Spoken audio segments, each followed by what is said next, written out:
శ్రీ గురుభ్యో నమ. జ్యోతిష్యం ప్రకారం చంద్రుడు దేవగురువైన బృహస్పతి సొంత రాశి ధనుస్సులో సంచారం చేయనున్నారు. ఇది ఎంతో ప్రత్యేకమైన సంచారం.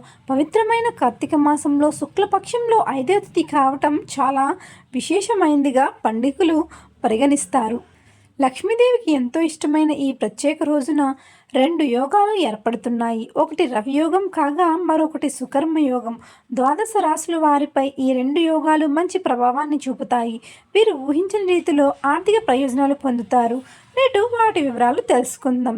మొదటిగా సింహరాశి. వీరు చేపట్టే ప్రతి పనిలో సులువుగా విజయం సాధిస్తారు. ఆర్థిక సంబంధమైన సమస్యలన్నీ పరిష్కారమైపోతాయి. చిరకాలంగా మీకున్న కోరికలన్నీ నెరవేరుతాయి. భాగస్వామ్యంతో వ్యాపారాలు చేసేవారికి మంచి ప్రయోజనాలు ఉన్నాయి.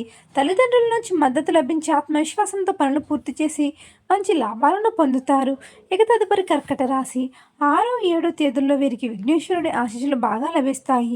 ఆరోగ్యం కూడా చాలా బాగుంటుంది. ఈ సమయంలో పెట్టిన పెట్టుబడులు భవిష్యత్తులో మంచి లాభాలను కలిగిస్తాయి. తెలివితేటలు పెరుగుతాయి.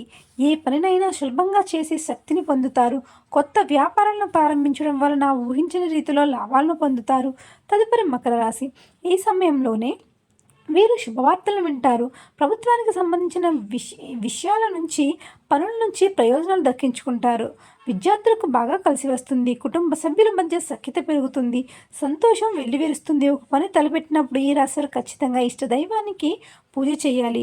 తదుపరి మిథున రాశి. నేటి నుండి వీరికి ఎంతా కలిసి వస్తుంది. లక్ష్మీదేవి అనుగ్రహం లభించి ఊహించిన రీతిలో లాభాలను పొందుతారు. అనారోగ్య సమస్యలు తగ్గుముఖం పడతాయి. కష్టానికి తగిన ప్రతిఫలం లభిస్తుంది. అత్యవసర వస్తువులను కొనుగోలు చేయడం వలన డబ్బును పొదుపు చేస్తారు. జీవిత భాగస్వామి సలహా సంప్రదింపులతో పాటు ఆమె మద్దతు లభించి పనులన్నింటినీ విజయవంతంగా పూర్తి చేస్తారు. ఇద్దరు కలిసి తీర్థయాత్రలకు లేదంటే విహారయాత్రలకు వెళ్తారు. విద్యార్థులకు కూడా ఈ సమయం కలిసి వస్తుంది.